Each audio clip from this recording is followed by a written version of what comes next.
Il apparaît à l'évidence que la recherche archéologique des formules simples du message apostolique qui seraient qualifiées de primitives et d'autres plus complexes,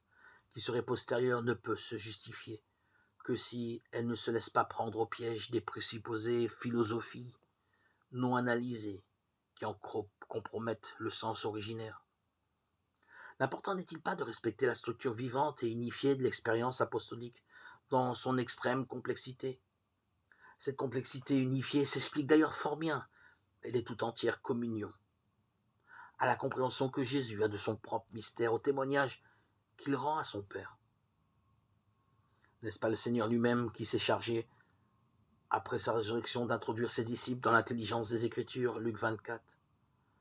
pour les faire participer à son mystère de serviteur, dans le repas de la scène, avant d'envoyer l'Esprit achever son œuvre.